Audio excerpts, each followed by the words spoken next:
You're listening to WTMFI 67.42 FM Chicago. Good evening, all you weird and wonderful beings, and welcome to WTMFI 67.42 FM Chicago. This is TJ Fanpool, aka Turbo TJ, reporting to you live on TikTok. Tonight, WTMFI is your resource for Star Wars Facts of the Day weekly review. During the week, we bring you a Star Wars fact Monday through Friday. Then on Sunday, we do a live review of all the facts, bringing you all the information we have researched from StarWars.com and Wikipedia.com. I hope you'll stick with us through the show and take part in the chat at the end. Now, a little bit about your host. Me! I'm a diehard Star Wars fan, but not just the movies of the original trilogy. I have been following Star Wars since I was a kid, starting with the original trilogy, but I did not lose that interest at the end of the trilogy. My passion for Star Wars made it part of my whole self, and I fueled that with books, comic books, reading, sci-fi novels, and everything that was involved with Star Wars, and expanded my knowledge to the lore of the Star Wars universe. That expanded from the entirety of the expanded universe, minus a few books that I didn't get into. But the majority of the expanded universe I got into, the design books, the books on ships, the books on animals, the books on different species, the books on planets, the books on the different astrological events that took place in the galaxy far, far away, as well as every novel that had to do anything to do with Star Wars, except the Young Jedi Knights, which I kind of regret not getting into them, but that was because I hadn't known if I was going to like them or not, and technically at the time I was a little bit older, and I didn't really want to read a lot of the kids' books. Of course, now I know that there's a lot more lore there, but that didn't stop me, and I still continued into the expanded universe of Star Wars, and I memorized as many books as possible. I mean, I read the original Thrawn trilogy at least 3 times. I read the majority of the additional novels that came out at least 2 or 3 times, because I was always waiting for the next Star Wars book to come out. There were multiple trilogies, multiple sagas that came out, and I constantly was reading stuff to find out new and more information. And of course, I was always waiting for StarWars.com and Lucasfilm to release new information about Star Wars, so I was always keeping myself up to date. When I was in college, I had a constant competition with multiple other nerds on campus where we literally were picking up Star Wars board games and testing ourselves to see who had the most knowledge and who was able to win the biggest trivia contest or win a Monopoly or something like that. We played pretty much every form of Star Wars that we could get our hands on, from Dark Forces, Battlefront when it came out, and of course all the Star Wars X-Wing and TIE Fighter games. I mean, it was a non-stop Star Wars extravaganza whenever and I was around any other Star Wars fans, because I had a plethora of knowledge available, and they loved debating with me on what was what and what was who. And of course, we all had to take everything with a grain of salt, because you always had to remember that everything about Star Wars was always a what if. We never knew if the stuff that we were reading and taking into account whether or not it was canon. According to the news that we had at the time, that Lucasfilm was putting out so much information about Star Wars, but we never knew from the novels and the comics that were available what was canon.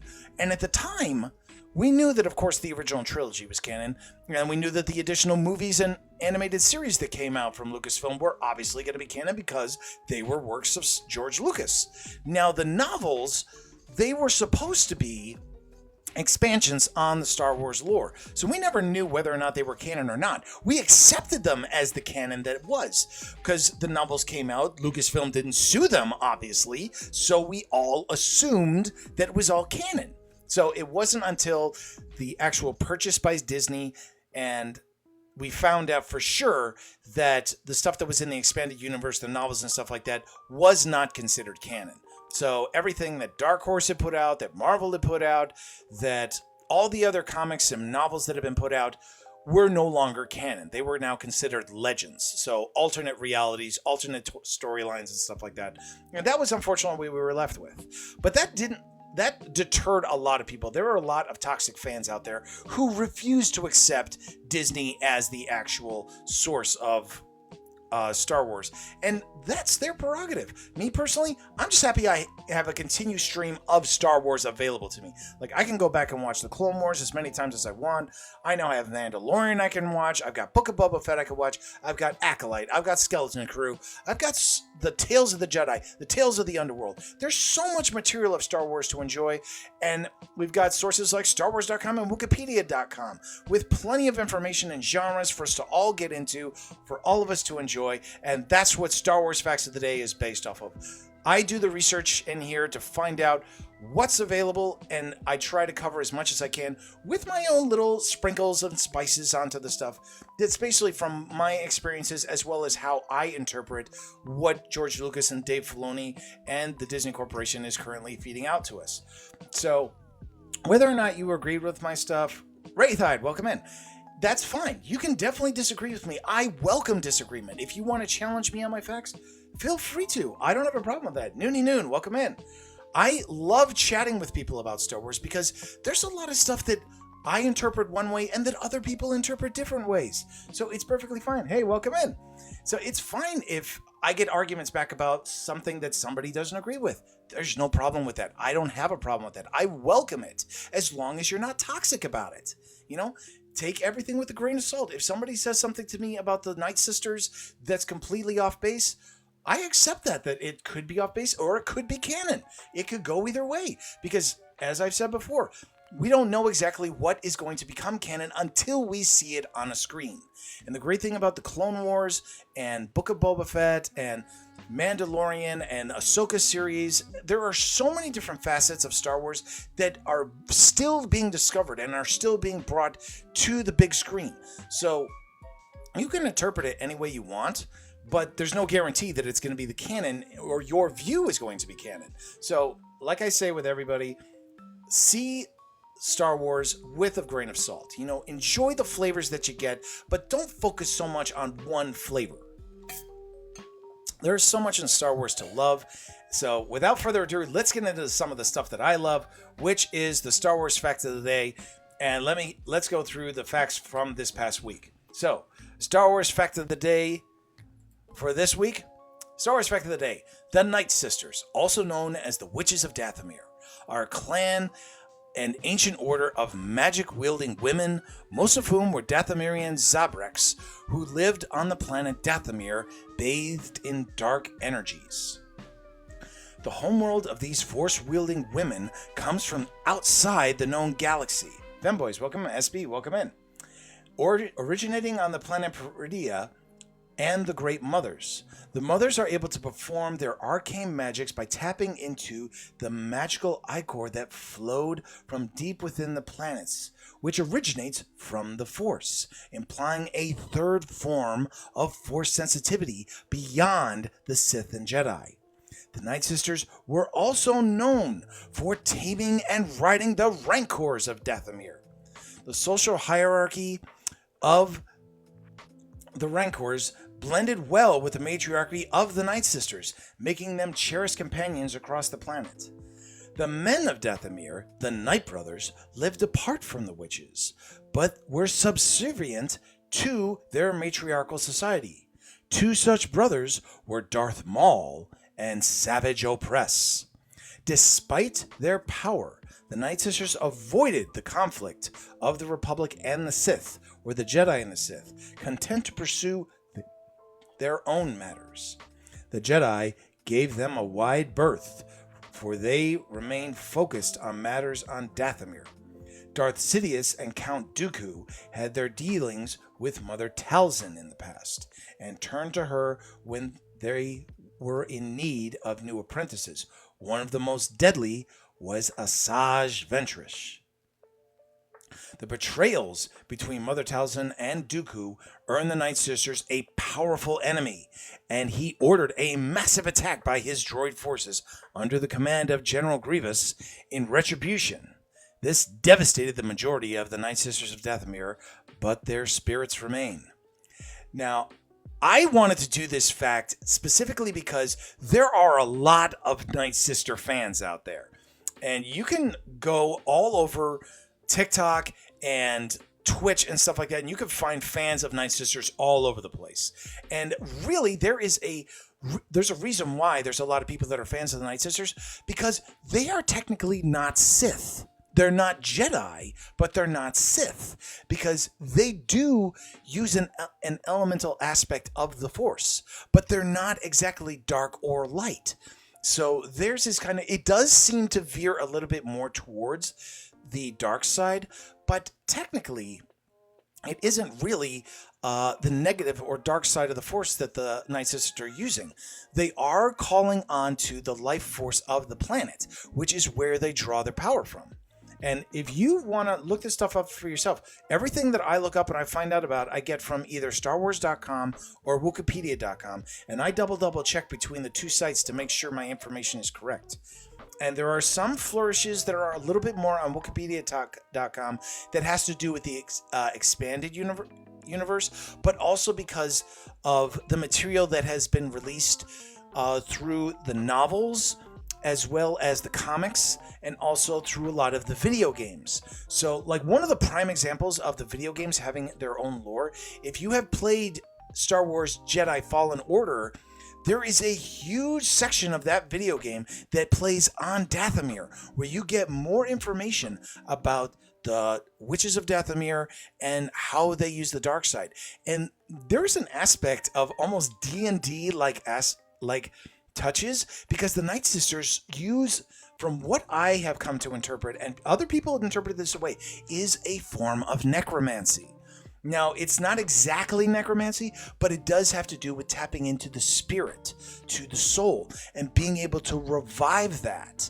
Because this is something interesting, is that Mother Talzin, when you see her in the original Clone Wars series, she comes forth as a living person, but something happens to her in the series. I'm not going to spoil it if you guys want to go and watch Clone Wars if you haven't already. There is a really interesting story that happens there with Mother Talzin. And you could spend, a good amount of time on just the episodes of the Night Sisters through Clone Wars, because there's multiple episodes that have to do with it. And you can check out Wikipedia.com, because they give a detailed listing of that, of all the episodes where the Night Sisters are brought up, as well as the Night Sister scenes, which you can now watch. A lot of people have already posted up the cutscenes and stuff from Jedi Fallen Order, so you can actually look up those scenes specifically and all the additional information you could get from that. It's really interesting stuff. So I highly recommend looking into this.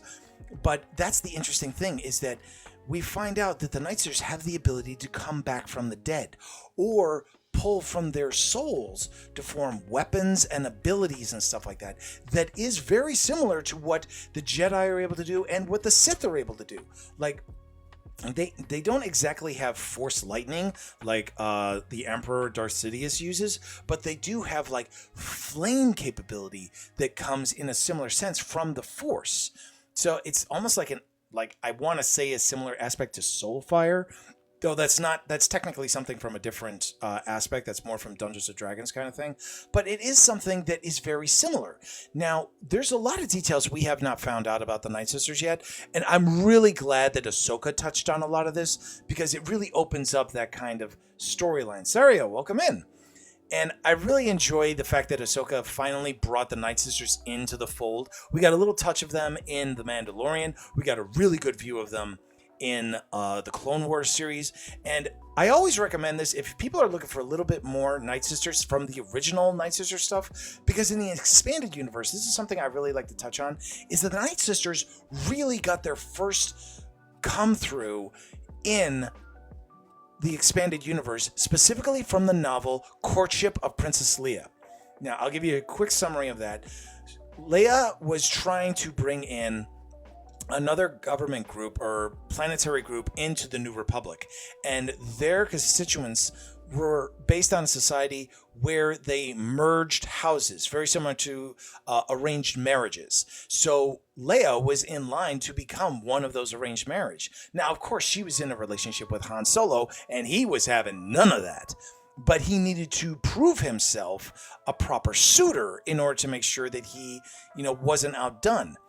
And I'm not going to go into the details about too many details, but basically Han, Leia end up going to Dathomir, and they encounter the Night Sisters that are currently there. And they use a form of the Force. And this is the reason why, when we see them in the Clone Wars, that is exactly what they're using. So I always recommend for anybody who's a Night Sister fan or wants to get more from the Night Sisters, definitely read A Courtship of Princess Leia. It's no longer canon, but there are a lot of touches and little spices in there about the Night Sisters that is currently being used in the current canon. So I always like to say it's good to go back to the source of the material. SB, welcome in. So you can get all the little information and be able to enjoy it a lot more. So that's the reason why I wanted to touch on the Night Sisters, and also why I went on to cover the next fact, which is one of my, I think is the most interesting characters that we got introduced to. So next fact of the day. Star Wars fact of the day. Asajj Ventress, a Dathomirian Night Sister who lived through the fall of the Galactic Republic and became an accomplished warrior in the Clone Wars. Trained in the dark side by Count Dooku, but in time, her path changed.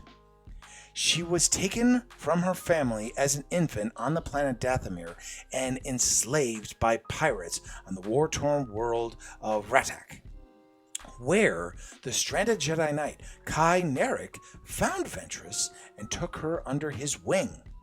But Narek was killed before her training was complete, and the Force-sensitive girl was hunted by pirates.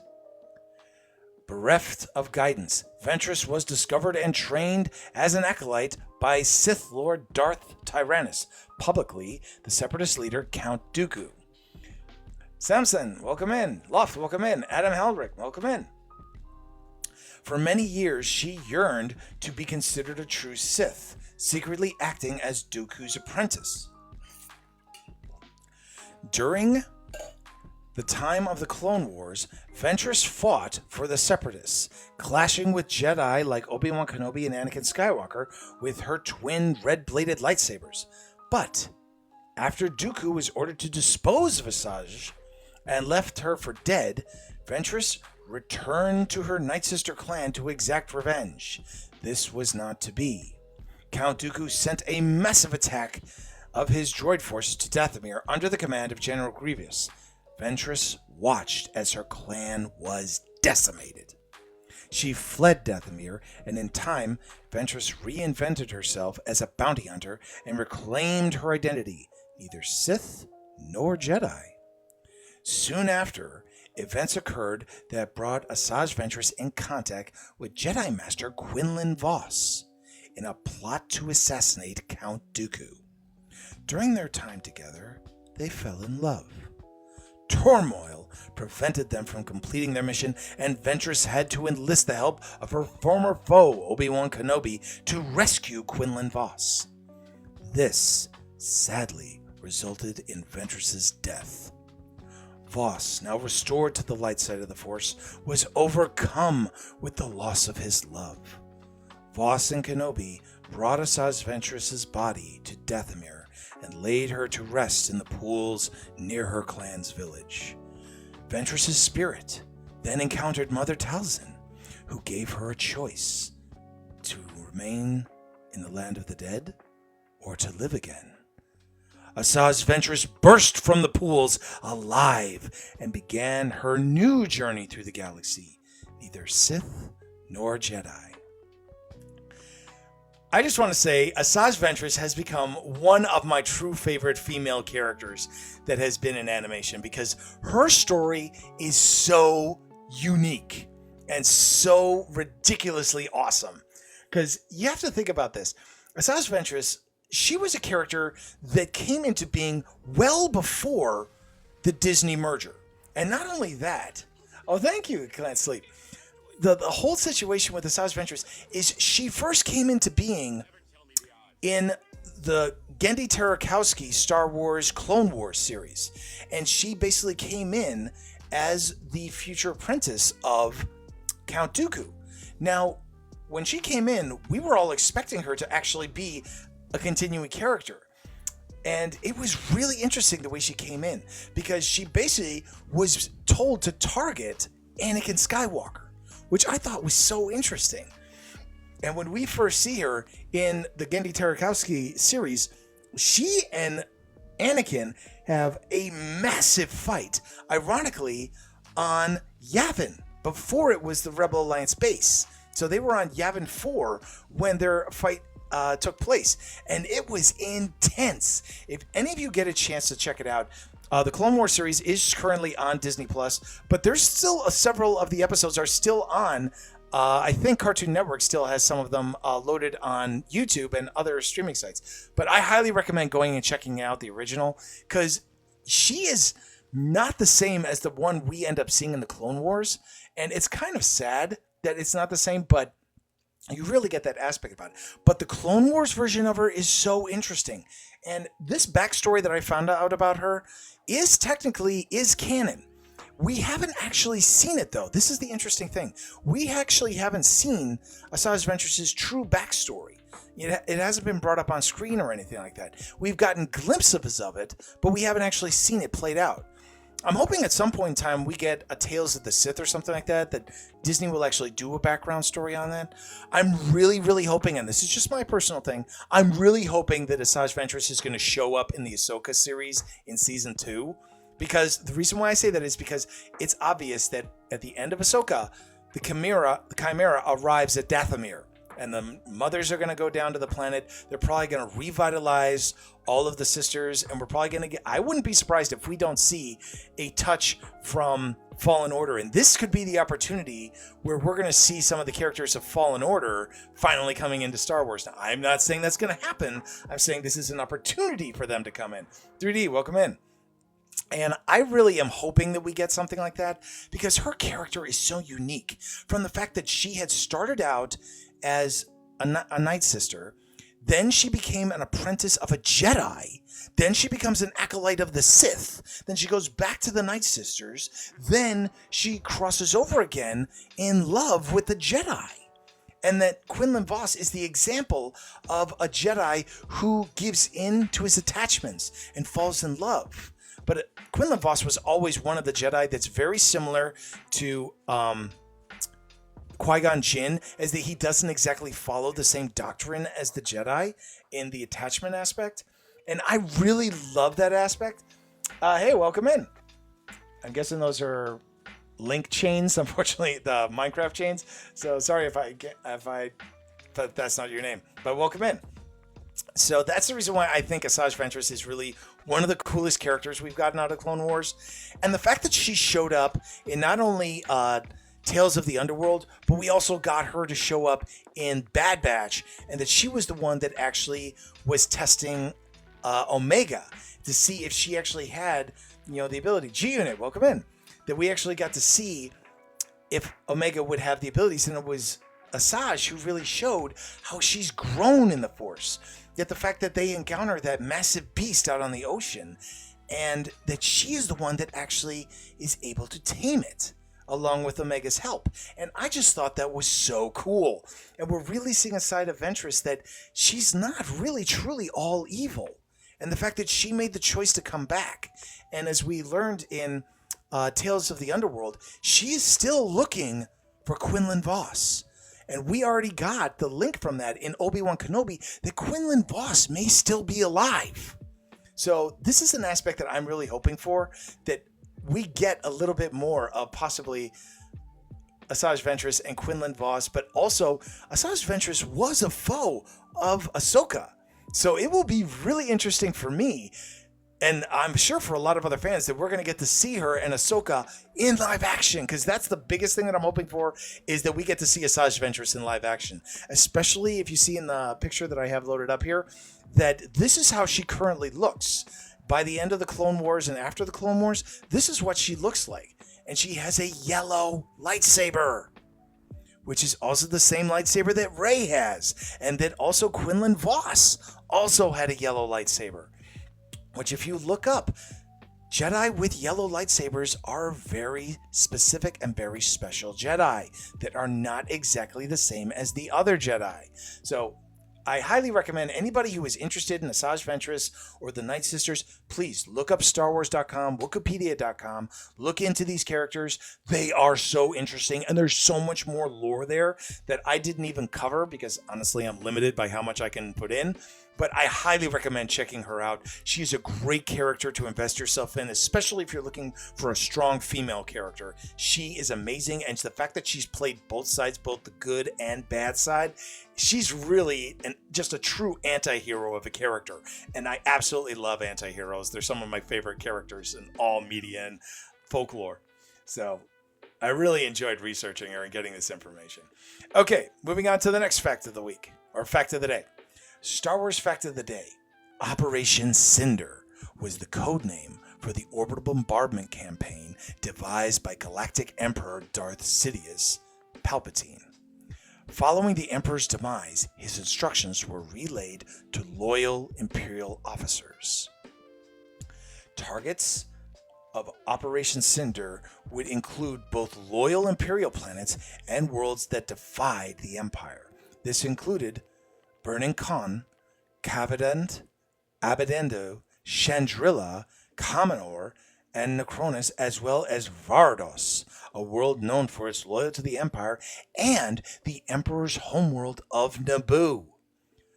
While another aim of the operation was to destroy sensitive information and other possible liabilities before they could fall into the enemy hands, planets with great resources, wealth, and planets that had long since faded from influence were all targets alike. Operation Cinder was the first part of the Emperor's contingency. The Empire was to be rebuilt in the unknown regions while Sidious was secretly revived on Exegol.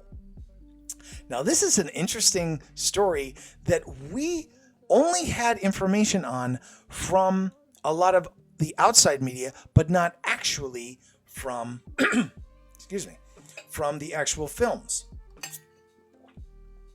or from Rebels or any of the stuff that came after. We first find out about Operation Cinder in the Star Wars video games and the Marvel comics. They actually touched on this in, I believe it was Shattered Empire, if I'm not mistaken. And they also brought it up in Star Wars Squadrons and several other of the Star Wars video games, where basically after the Emperor passed, during the Battle of Endor, a failsafe in the Empire's hierarchy went out. 469, welcome in. Stephanie, welcome in. And the orders were sent out for the Imperial hierarchy to start assaulting the planets where they had their greatest secrets. Similar to what happened during the Battle of Scarif, where the Death Star was used to destroy the central base that had all of its records and stuff like that. They destroyed it so that way no more secrets could get out. So this was basically what Operation Cinder was. And until Mandalorian, that's the first moment when Operation Cinder becomes full-blown canon, because the events that take place on Burning Con are actually mentioned. And it's Miggs Mayfield's character, who is a former Imperial. His entire unit was wiped out on that planet. And he's so distraught over that he ends up killing the officer that was right in front of him that happened to be part of the operation. And that's so, for me, I thought this was so interesting. And the funny thing is, I didn't know about a lot of Operation Cinder. In fact, the first time I heard about Operation Cinder was from The Mandalorian. And it wasn't until I wanted to find out more about it that I looked up the stuff from Marvel Comics, and I started looking it up, and I found out it's through Star Wars Squadrons, which I actually have the game, but I started playing it, but unfortunately it crashed my laptop. So now I actually want to load up Star Wars Squadrons and actually find out more information about this. But I know there's cutscenes and stuff like that you can look up.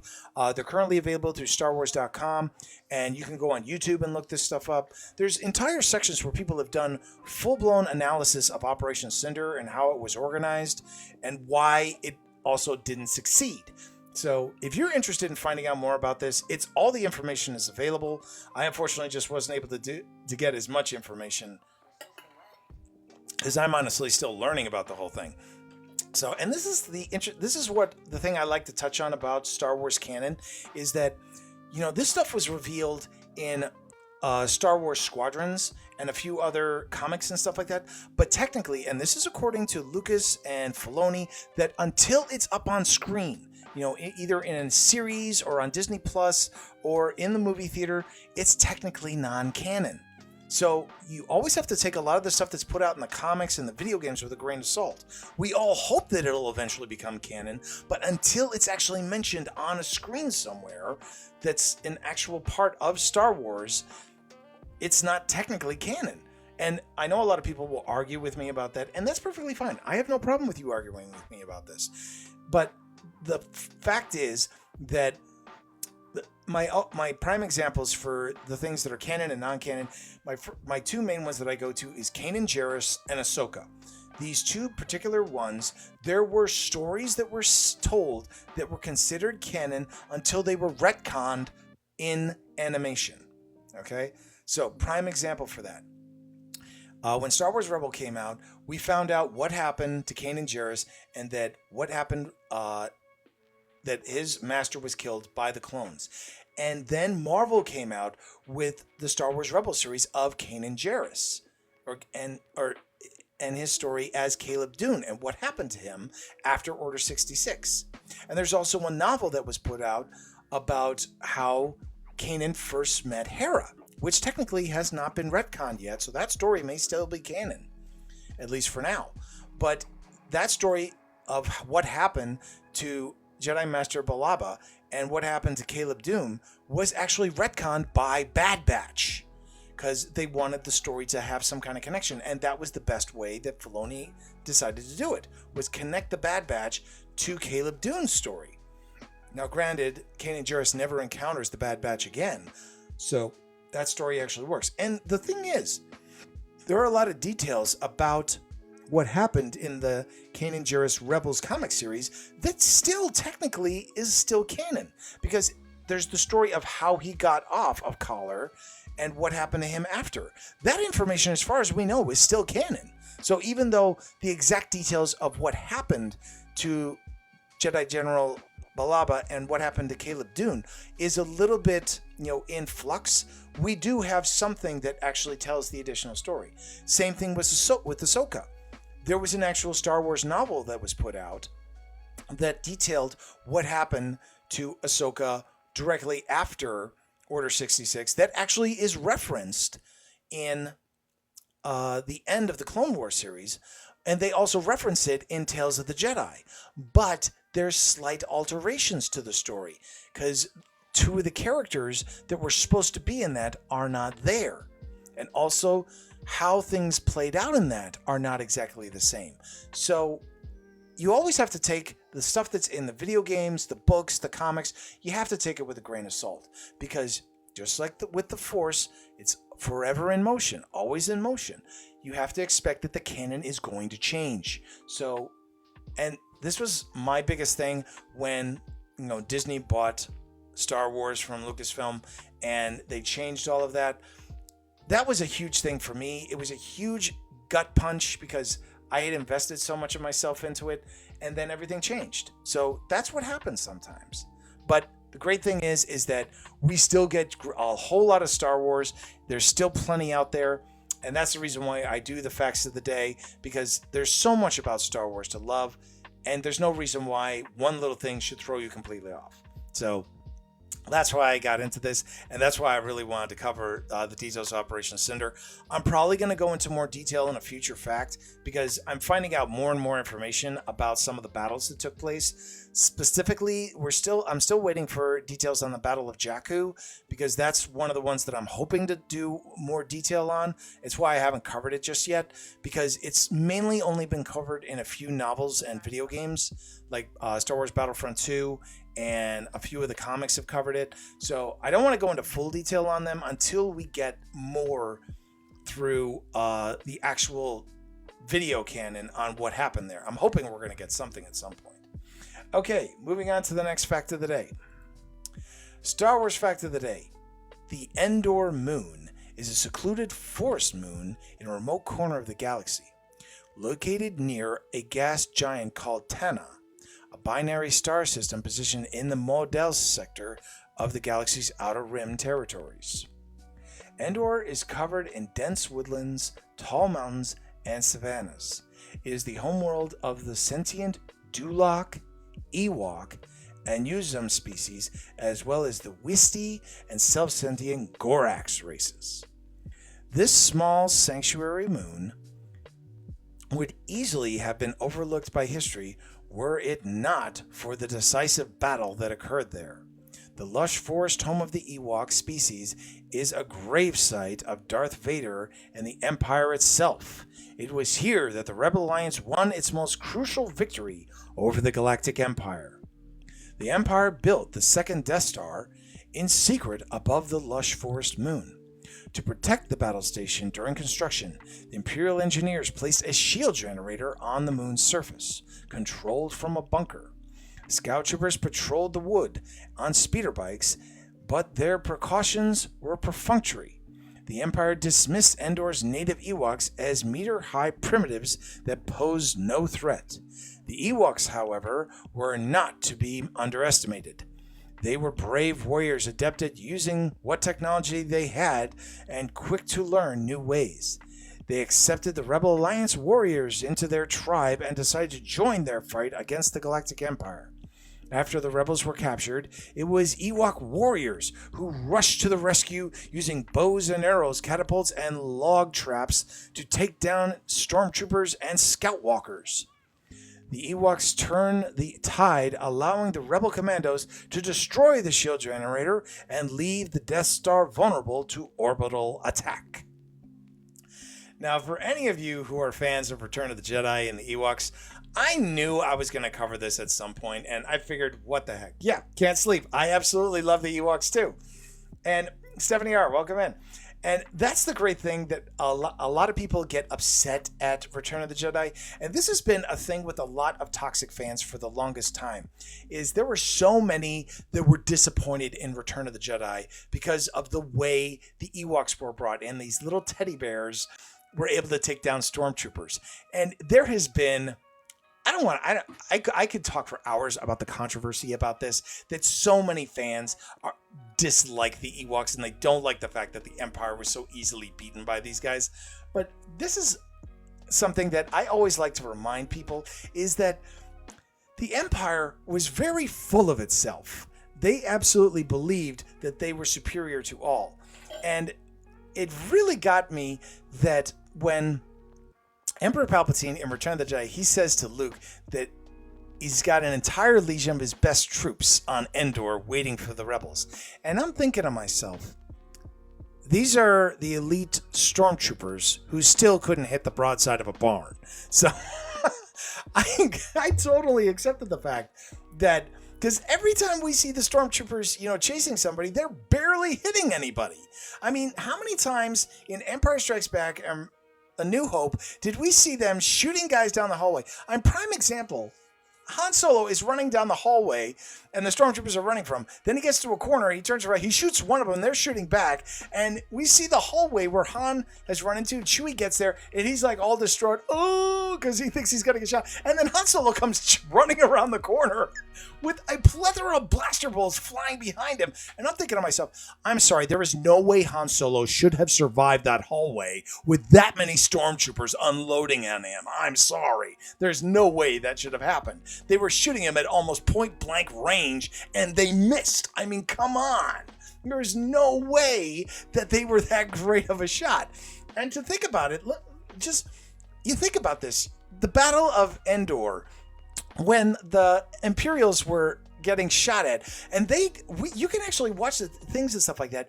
We already know for a fact that Imperial Stormtrooper armor was not that good. So, of course, bows and arrows are going to find the marks and stuff like that where the armor wasn't covering, and those things are going to work.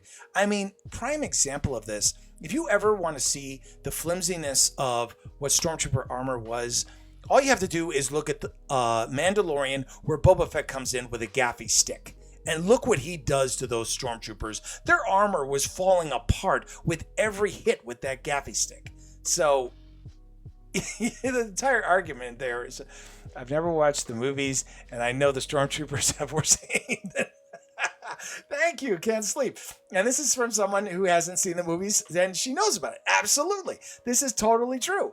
And this is an aspect that I absolutely love about the Ewoks is that people put them down.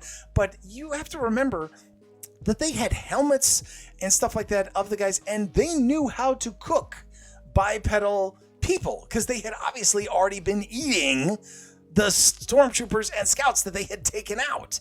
And I mean, they had all their helmets and stuff like that and were using them as drums. I mean, come on, this information was right there for you.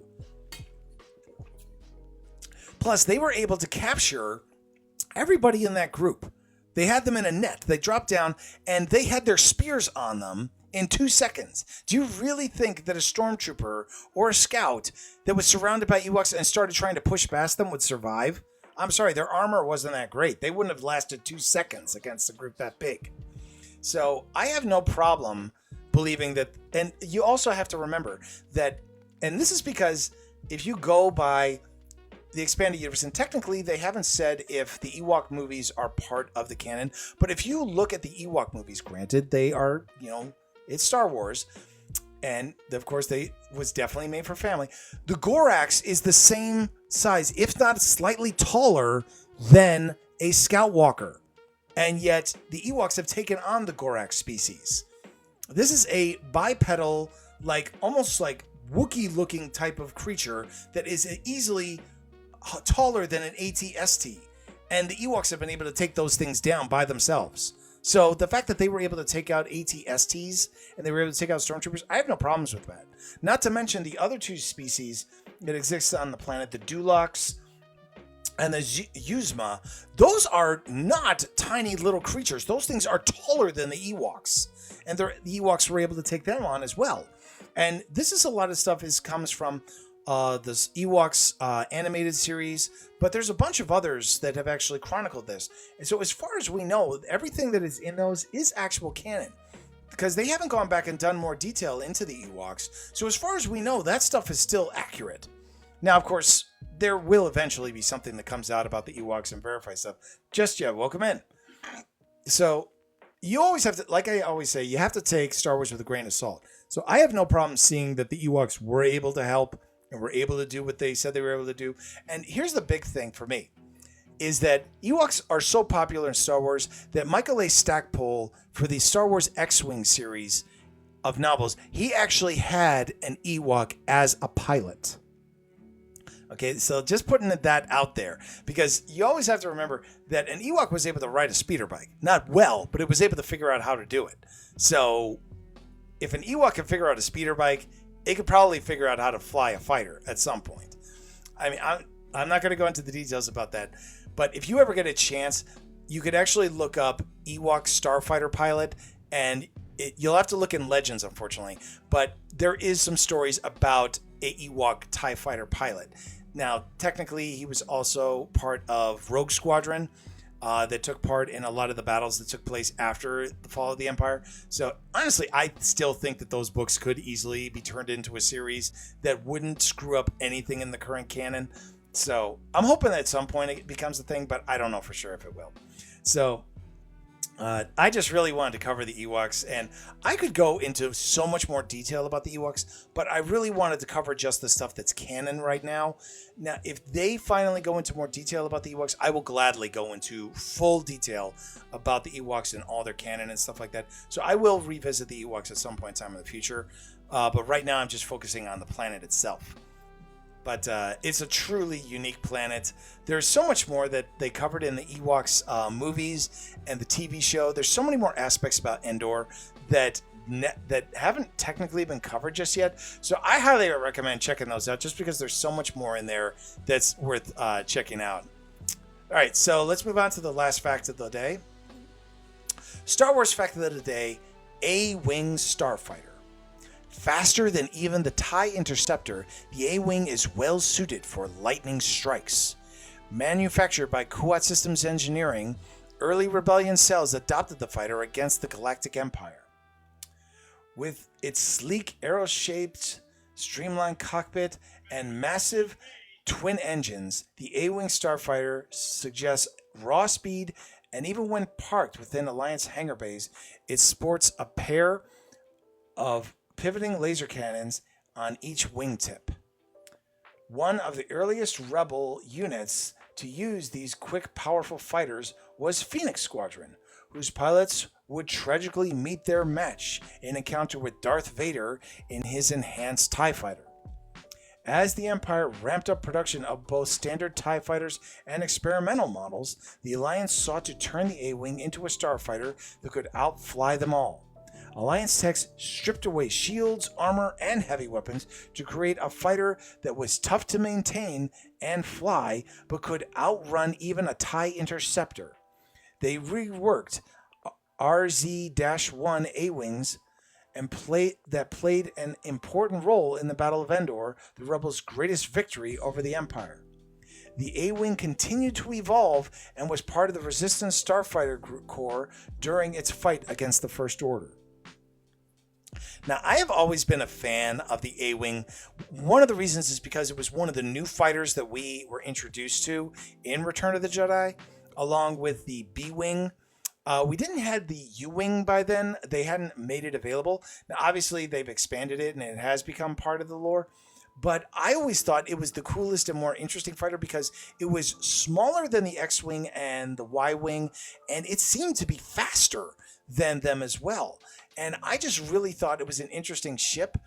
And you did find out through a lot of the lore and comics and stuff like that that the A-Wings were really fast, that they actually were far more maneuverable, and that their guns could actually pivot. So that means they were able to move their guns around, which allowed them to actually be more accurate when they were making sharp turns and twists, which made them a little bit more accurate than the TIE fighters or the X-Wings.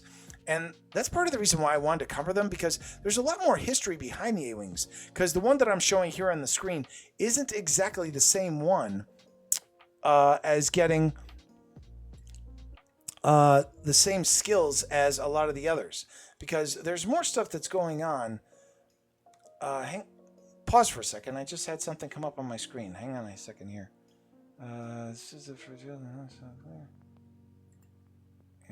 Sorry, I need to put in an appeal about something.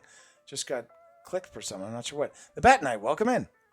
So the A-Wing, when you first encounter it, it's during the Battle of Endor, and you see it actually doing a really efficient job of taking out TIE interceptors and other starfighters.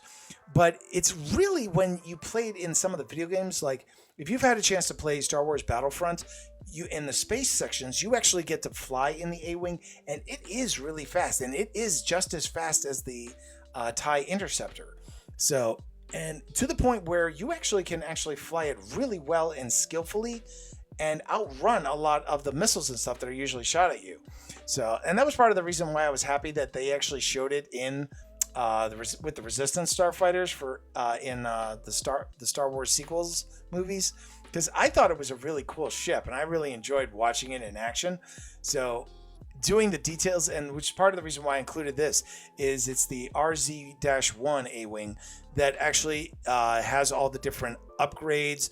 So the shields were not as strong in these ones, but because they were so fast, they were able to outrun the missiles that were usually shot at them, and they were able to outmaneuver the other fighters. So, which was always the reason why I thought that they were so cool. And when I first started playing a lot of the Star Wars games, and even in Star Wars X-Wing, you actually did get to fly the A-Wing as a fighter, and it was fast and far more maneuverable. The only drawback was its shields were limited, and you tended to get taken out if you got hit too many times. So you really had to rely on spinning and out-dodging and being able to move quickly enough to get out of laser fire range. So for that aspect, it wasn't that great for like ship-to-ship combat, like if you were like doing bombing runs and stuff like that, but it was great when you were going one-on-one with TIE fighters. So that's why I really love this ship. I actually have a ship version of this down with some of my collection. So I've got the Micro Machines version, but I also have not the Lego version, but I have I believe it was just the Star Wars issue ones. They had their own smaller versions of the fighters that were released. This is back in the early 2000s, late 90s, that I actually started a collection again, because I had a lot of my collection that was removed from mine by my parents, so I had to kind of rebuild my collection, and the A-Wing was one of the few that I picked up. So that pretty much wraps up the Star Wars facts of the day for this week. Thanks to all of you who came in, especially to Can't Sleep for the gift she sent me. And if you guys are interested, the one thing that I was hoping to have, if I reached my goal, was to be able to show some of my additional collection.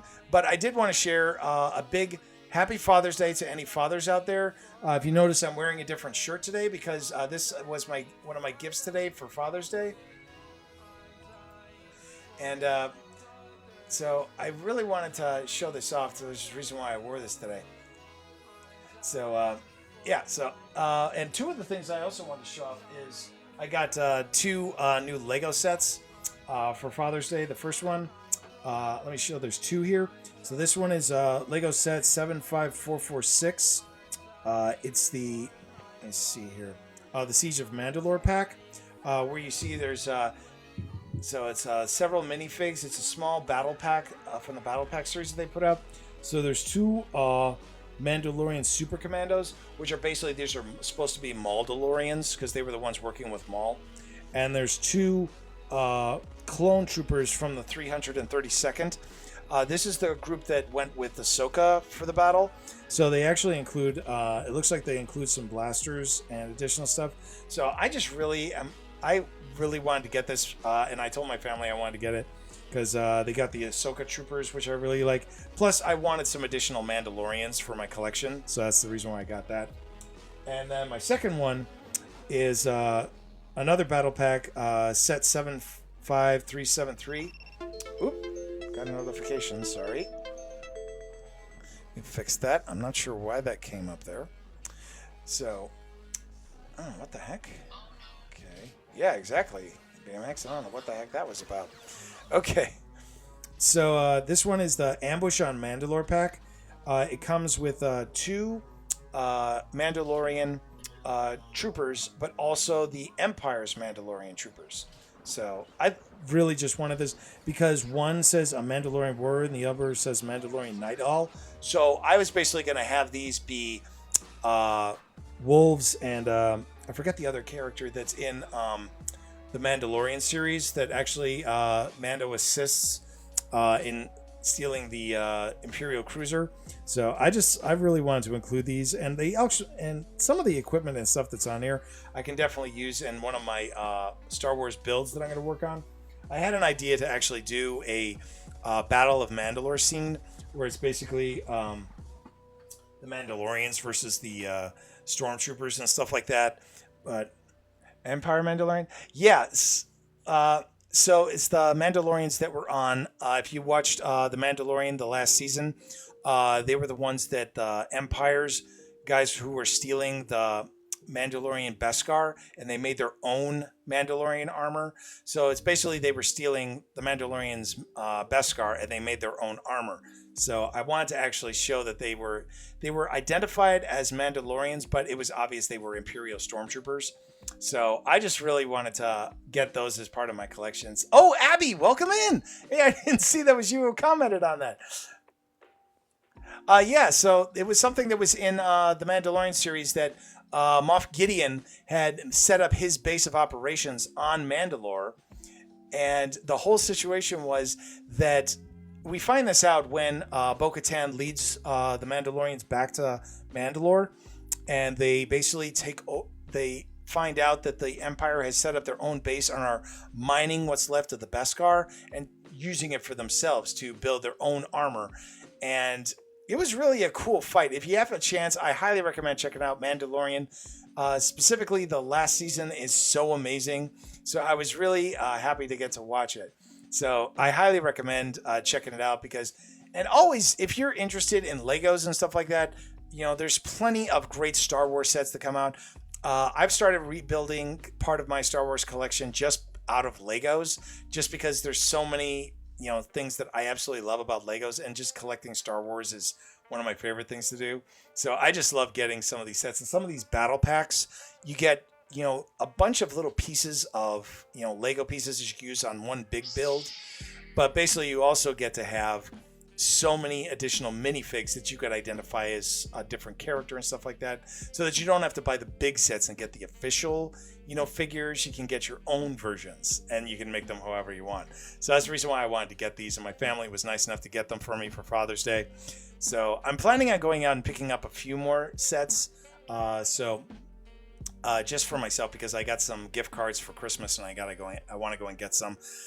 Specifically, I'm going to go get some sets that were, I don't know if any of you have watched the Lego Star Wars Rebuild the Galaxy, which is basically using the story that in the Lego universe of Star Wars, basically there are these Lego pieces that if you remove them, it completely changes the galaxy. So it was this particular one where Jar Jar was a Sith, where Luke Skywalker chose to be a surfer dude, and there was another one where Darth Vader isn't with the Sith, he's with the Force, and instead of the Jedi being Jedi warriors, they were Jedi and they were Force builders. So basically they use the Force to build stuff.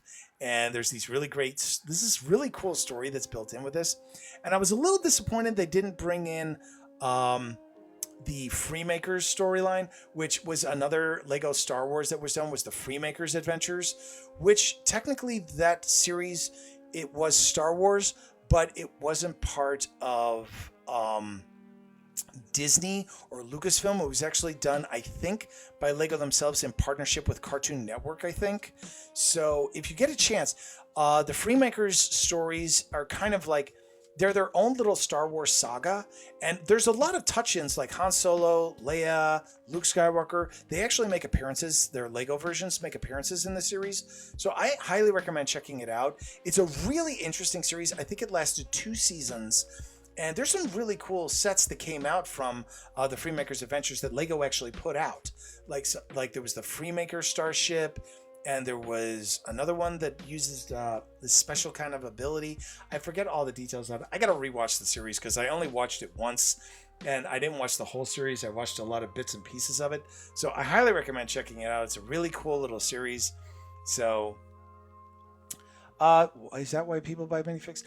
People buy minifigs for their own reasons. Like me personally, I started collecting my Star Wars minifigs just because I wanted, kind of my own versions of the big figures. But, this is the thing with Star Wars stuff, is that if you want to collect the larger figures, you can. But the problem for me is that I've run out of space, basically, so I can't get all the big sets that I used to get when I was younger.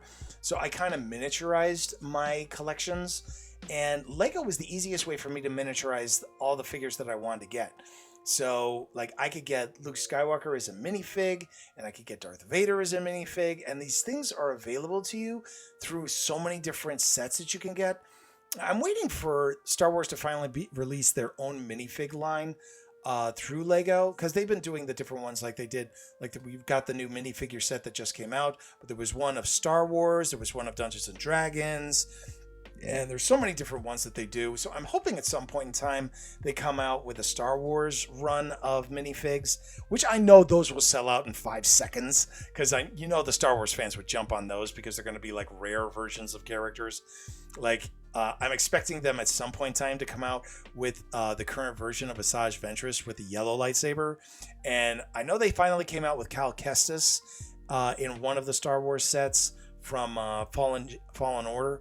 But I don't know if they've come out with the other characters from Fallen Order, which I'm kind of hoping they will at some point, which is the reason why I think that they're going to come out with a minifig series. But here's the other thing, is that the other way you can get a hold of Star Wars minifig characters is through the Star Wars advent calendars that come out every year for Christmas, because there's some rare Star Wars figures that come out through that.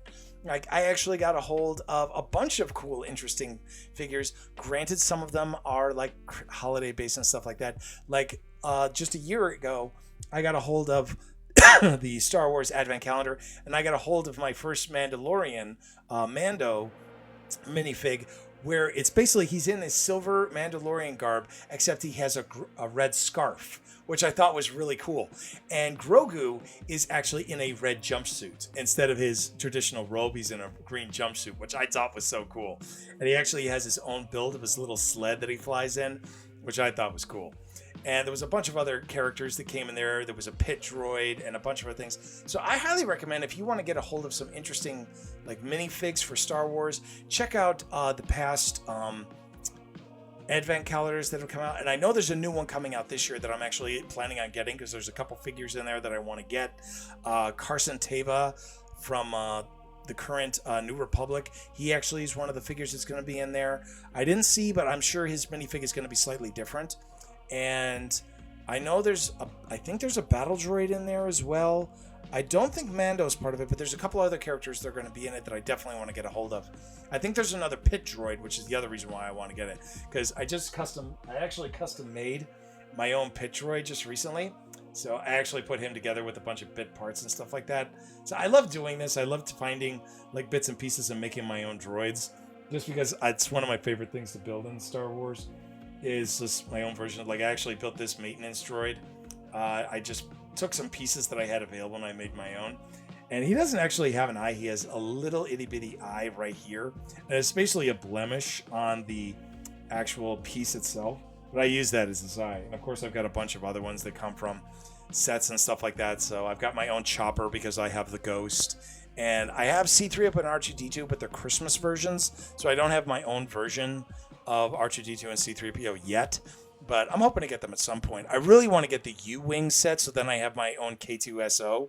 So I'm hoping to get that at some point. Yeah, thanks a lot. I appreciate that. So there's a ton of special figures that you can get if you want to get that kind of thing. And I always recommend going and checking out what's available. So, and the other thing that a place, if you really want to get a unique minifig that's a Star Wars minifig, check out the conventions, the comic book Star Wars conventions, because there are so many people who make custom minifigs and stuff like that of your favorite characters.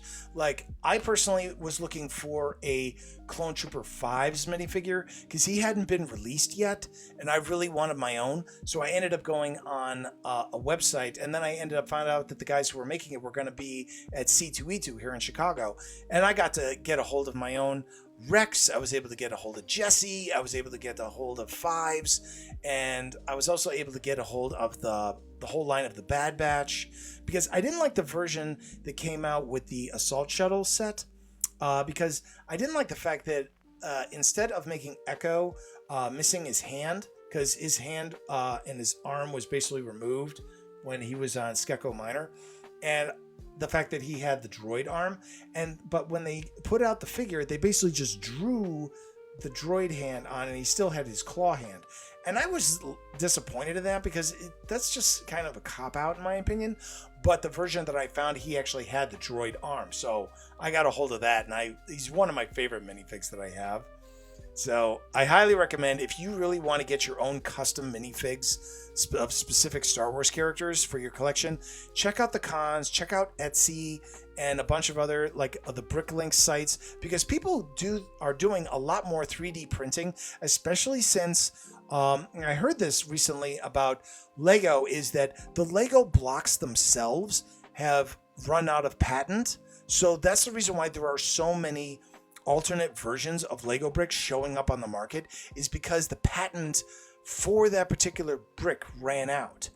So people are now putting out their own lines of Lego bricks, and Lego can't sue them. So they basically, you can now get alternate versions of Lego bricks. Now, granted, they may not fit right with Lego bricks, but because of that, a lot of people are creating their own minifigs. Now, they technically can't be sold online as Star Wars minifigs. They're basically shown and listed as custom minifigs, because they're the ones that Lego hasn't put out yet, either because Lego doesn't own the rights to that particular person or whatever. Lay Deadpool, welcome in. So this is the kind of thing that Lego can't put a grip on, is because they haven't released or gotten the rights to the figures. So people can actually put them out as much as they want as their own 3D minifigs, and they're just making the molds available to people. And since they're selling them in cash at cons and something like that, and they're not like putting the Star Wars name on them, they can't get sued by Disney or anything like that. So that's the reason why I always recommend, if you want to get your own Star Wars minifigs, like of custom characters that you really love, or you want to get, build your own army of minifigs for your display that you're going to bring to Brick World, which is another one that I highly recommend. If you guys get a chance to go to, Brick World is the touring Lego event that takes place in multiple cities across the country. And it's going to be in Chicago coming up this summer. And I'm really looking forward to it because there are some of the most epic Star Wars displays that are done there. They've done ones of the Battle of Hoth. They've done the Battle of Endor, and so many other ones where they actually build the entire battle. One that I saw was the Battle of Hoth, where they actually had the full-size AT-ATs and X-Wing Fighter and Millennium Falcon, and they had the Snow Speeders and the Snow Troopers and the Rebel Soldiers. It was so well done, but you could obviously, if you really looked at it, you could tell that they had done custom minifigs and stuff like that. So it was really cool, and I highly recommend if you want to go and check something out or get a hold of some really cool, unique Lego figures, I highly recommend going to check out Brick World and any comic book convention that happens to be in your town, because there's always going to be people there that are not only interested in comic books and Star Wars, they're going to be interested in Lego too, just like they're going to be interested in collecting the figures and the model kits and the lightsabers and the weapons and doing cosplay. All that stuff is always available at those. So I always recommend going and checking it out just for that. So if anybody has anything else they want to chat about, put it up. I'm a little bit past my time. I can't stay up too late tonight chatting, unfortunately, because I have to work early in the morning. But if anybody wants to have anything else to chat about, you're welcome to post it up. But yeah, so excuse me, I gotta take a drink of water. Excuse me. Wow. Brixham. Oh, Abby, thank you for bringing that up. Has anybody heard about what's going on with the fight right now with bricks and minifigs? I don't know if anybody's heard about this. I know I've chatted with a few people, but I don't know if anybody else has talked about this yet. But there's currently a big controversy going on. There's this group called Bricks and Minifigs. They're a corporate group that deals in Lego reselling. So they basically have these stores set up. So they basically purchase or make older sets from Lego available again. So they will collect a lot of the figures or the boxes from other sellers, or people will sell their old collections to Bricks and Minifigs, and Bricks and Minifigs will assemble the sets and resell them. And some kits and Lego pieces and minifigs and full-size sets and stuff like that, they will make available. And they were actually really popular for a long time. I actually purchased a bunch of bits and pieces from them for my own sets and stuff like that. And I purchased a few minifigs and stuff like that. But there has recently been a huge controversy that happened, specifically related to Lego Star Wars, is that now they rebuild the sets. They do. They technically, people will give them their old sets, but sometimes there's pieces missing, or the instructional booklets are missing, or something like that. So Bricks and Minifigs would go online and see if they could purchase the old instruction booklets or something like that. They wouldn't be able to repackage the sets in the exact same way, but they basically be able to make them so that they were almost that way, and then they'll resell them. Similar to that of like selling them on eBay and stuff like that, except Bricks and Minifigs will make the original sets available, and they do sell a lot of the ones that were unopened. So like if people had collected the sets but never built them, and they just made them part of their sets. Now this is where the controversy came in recently, within the past year. I believe this happened. There's a whole controversy about this, and it's all over YouTube right now, and it started to be shared on TikTok as well. Is that there was a collection, theorized one of the biggest Star Wars Lego collections that had ever been collected, that was at the time at a value of over $200,000. This was a massive collection that had started with some of the original Star Wars sets, as well as some of the more upgraded ones that had come out over the last like 10, 20 years. And this was a huge collection, but the people that own them were interested in selling off the collection, and they reached out. Now I don't have the details on the actual location and stuff like that.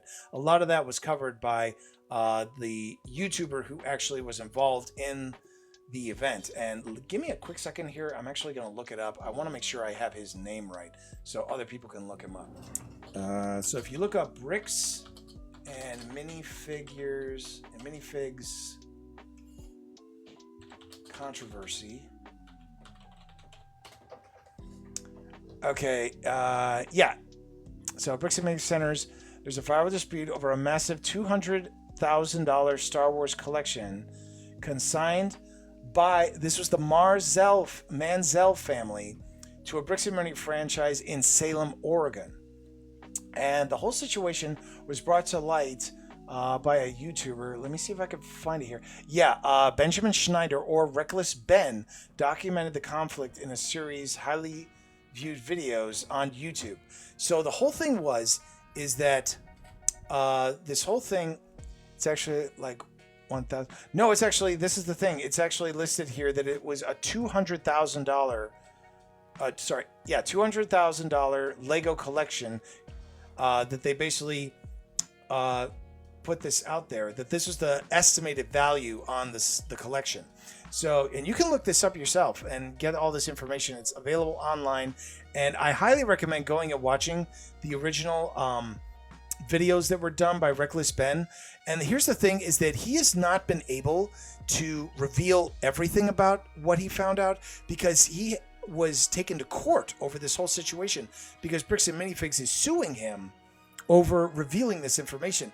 And the thing is that the people at the Bricks and Minifigs location, they were the ones screwed over by the corporate side of this whole situation.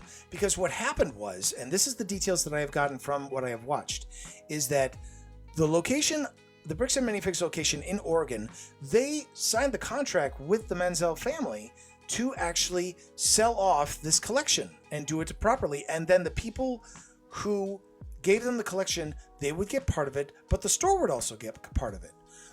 Now, apparently, something happened specifically with that Bricks and Minifigs location where they ran into financial issues and they were set to close.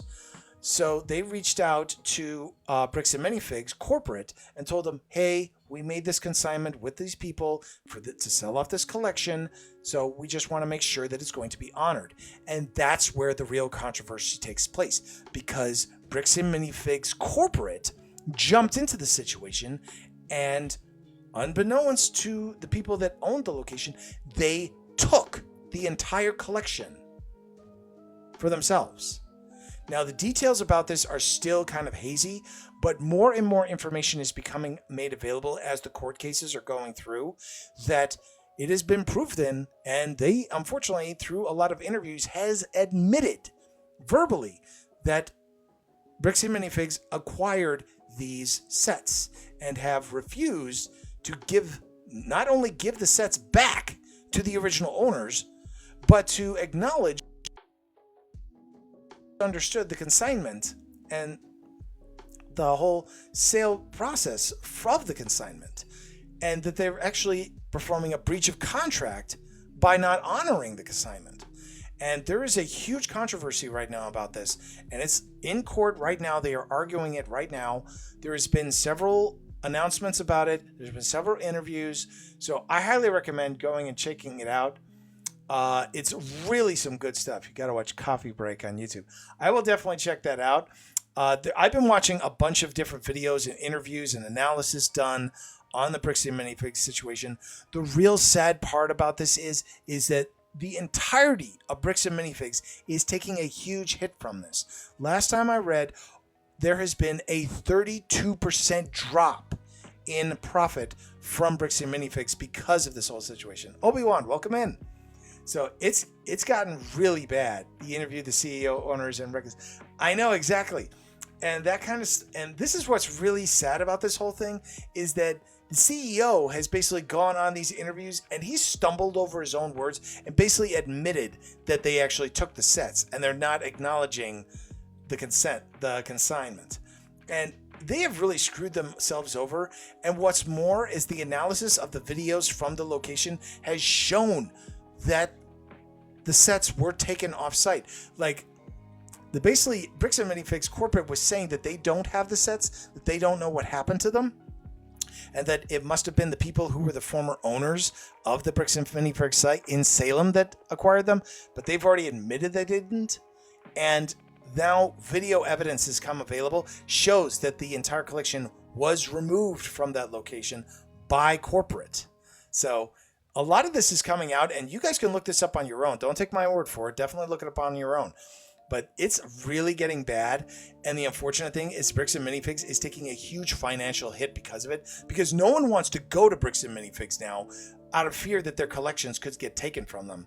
And nobody wants to purchase things from Bricks and Minifigs because they're afraid of purchasing something that was stolen from somebody else. And it's really a sad situation that this whole thing started, because really Bricks and Minifigs was started up on a positive thing. What are we talking about? Good that you asked, Obi-Wan. We basically, Abby was just asking what I knew about the Bricks and Minifigs situation with Reckless Ben. And I was just going into detail of what I know about it. And the Reckless Ben covered the details on it, and that there's currently court cases going on right now. New information is being revealed. I just got the information about Bricks and Minifigs suffering a 32% loss in revenue, and that's across the entirety of it. So the franchises are all suffering for it. And that the CEO has gone on multiple interviews where he basically screwed up his own case and basically admitted that they had actually stolen it. Not word for word, but he basically gave the information away that he basically... It's really funny. If you get a chance to watch some of the videos and stuff like that of these interviews, this guy obviously had no idea what he was talking about, and he was not taking the advice of his lawyers to keep his mouth shut, because he really screwed himself up. So, Fire One, welcome in. So it's some really interesting stuff. So I highly recommend checking it out, because it's really interesting history there. But the really sad part is that Bricks and Minifigs is suffering for it. And the sad thing is that this is a franchise that is run by a corporate office, but each of these franchise locations are locally owned. They're not owned by some major corporation. The people just open up these stores and they use the name. But because of that, they are now taking a major financial hit, because people don't trust the name anymore, so that they're not going to those locations. So now many of the Bricks and Minifigs locations are wanting to distance themselves from the Bricks and Minifigs name. And some of them are actually suing Bricks and Minifigs, saying that we don't want to be associated with them anymore. I know 30% is huge. That's a massive amount of money. If you take a look at some of the revenue that some of these places make. Now, I don't know what the revenue is, but right now, especially in the current financial market, with how expensive Lego sets are, going to a place like Bricks and Minifigs is like a lot of collectors. That's their place to go to get the bricks and stuff they want for their sets and stuff like that, so that they don't have to purchase the stuff online, because then they can go in, they can examine the sets themselves before they purchase. So, and now the Bricks and Minifigs franchises, they're all suffering for it because nobody trusts the name. So several of them are suing corporates, and they're trying to distance themselves from it, so that way they don't lose their location, because they're afraid of like their entire stores being, absorbed into Bricks and Minifigs, because corporate could do something like that. Now, I don't know all the details about that, but it's something that a lot of these franchises are really fearful of, because especially with the economy the way it is, they can't afford for their stores to close. They need their employees. They need to keep these stores open because they need to make money, especially with the way the economy is right now.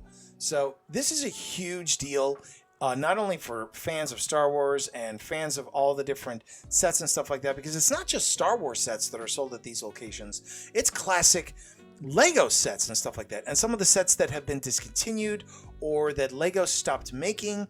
So like Bricks and Minifigs will actually go online and purchase some of these sets and then resell them, or they'll go out to some of the local shops and purchase them so that people can get them available. So there's a lot of these locations that really are just, trying to help fans continue to build their collections up, or to get a hold of rare sets. And that's the sad thing about this, is that Bricks and Minifigs had a positive name for a long time. I mean, they were actually, saw them multiple times at C2E2 and WizardCon here in Chicago, and I've seen them at other cons and stuff like that. And they were big, especially for Brick World when that came around. Oh, there were Bricks and Minifigs locations from all over Illinois that would come out for that, because they would basically get their name out there and stuff like that. Oh, Bricks and Minifigs, they've been around for well over 10, 15 years. So they've been around for a long time. I mean, when my son was born, that's when I first found out about Bricks and Minifigs. And those locations have been there for like 10 years before I found out about them. So we're talking early 2000s they've been around. Because, of course, Lego has gotten so much more popular in the last 30 years. So a lot of the sets and stuff were being sold not just from Lego, but also from these resale stores. Because a lot of hobby stores and toy stores that were around back in the 90s, they had the Lego sets available, but people wanted more than just the sets. They would go out and collect, all the different brick sets so that way they could build their massive builds and stuff like that, especially for sets that didn't exist. So yeah, Bricks and Minifigs has been around for a while, and the fact that this whole situation happened specifically over a Lego Star Wars set is... Did you know Lego almost went bankrupt? Oh yeah, that's the interesting thing that I actually found. There's the history video that they published, that Lego published on YouTube, which did a whole history about Lego and where it originally came from, and that they originally started with like wooden toys, and the Lego company came into being during World War II, and all that stuff. All that information is all available, and the history of Lego is really interesting, and the fact that their biggest advantage in their sales was taking on partnerships with Star Wars and Marvel and DC and Harry Potter in those franchise names that they got into and they were able to expand upon. I mean, Lego Star Wars is one of their biggest moneymakers. Granted, they have to pay for the rights to, Lucasfilm and now Disney for a lot of the sets and stuff like that, which is the reason why I always interpret as the reason why those are the sets that are so expensive, is because there are these sets that they have these franchise names that they have to pay for. But it's part of the reason why I really love collecting some of the other sets, like the city sets and some of the other, like the Halloween sets and stuff like that when they come out, because that's the ones that you could always get for a lower price than like the Star Wars sets, because they're the ones that are always priced lower. Because the franchise ones, like the Harry Potters, the Star Wars, Marvel, DC, those prices are always going to be higher. Whereas if you go city or one of the other ones like space or the Friends lines or stuff like that, or the specialty lines that come out like Dreams and some of the other ones, those ones are a lot lower priced by comparison to like the Star Wars ones. And like Ninjago, which are the ones that's a Lego owned brand, and like the specific ones that Lego came up with themselves and isn't something that they purchased from a franchise, those will always be lower priced by comparison to the others. It's the reason why those ones are so popular, is because you can purchase those or you can get the Star Wars ones, which are usually the really diehard fans of the ones getting them, like me, myself. So yeah, so that's always a thing with Legos and Star Wars, is they're great to collect, but it's definitely picking out which ones you want to be able to get, because they're not exactly cheap. So that's the main thing. Like these ones that I actually got for Father's Day, I was looking at them because I knew they were cheap ones. Like they're most of them are $20 each. And some of them are on sale at certain locations, so they were even less. So I always look for like deals and stuff like that, especially now because this is the end of one of the quarters. So there's a lot of sets from Lego that are going on sale right now because they're basically discontinuing them. So I always recommend that people wait for those, because a lot of the stuff is going to drop in price. So you should be able to get a hold of a lot of those. And Lego will have them on sale, but you can actually, if you went into a Brick and Minifigs or something like that, you might be able to get it for a lower price. But now I recommend, instead of going to Brick and Minifigs, until this whole thing blows over with their CEO and stuff like that, I recommend going to like your local hobby store, not a Brick and Minifigs, to purchase your Legos. Like I have a great one that's right nearby me that I can go in and I can get some really great sets from. Actually, when I was big into Hidden Side, and the last Hidden Side set was actually still at the hobby store that was near my house. I didn't end up getting it because I already had it, but I know it eventually got sold, and I know somebody was really happy with that one. Should buy Lego sets when the Bricks and Minifigs go out of business. Well, that's the thing. I don't expect the locations of Bricks and Minifigs to go out of business. I expect them to change their brand name. Like they won't be Bricks and Minifigs anymore. They're probably going to be a different name. Something that they can, they can get their own LLC and they could do it that way. I'm expecting that to happen to a lot of them because there's a lot of shops that I go to for like Brick World that have their own names. So like someone will even say like, Fan Wars or something like that, or Fanboys Bricks or something like that.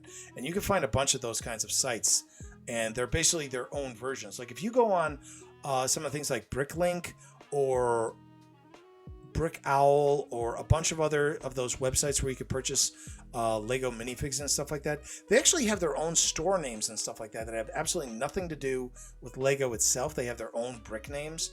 So I highly recommend checking them out, because some locations I'm guessing that Bricks and Minifigs is just going to drop the name or something like that, so that way they don't have to worry about the prices and stuff like that anymore. So they'll most likely drop the Bricks and Minifigs name and just go on to do their own thing. All right. So unfortunately, I have got to call it a night. I unfortunately have to get up in the morning, so I have to get ready for bed.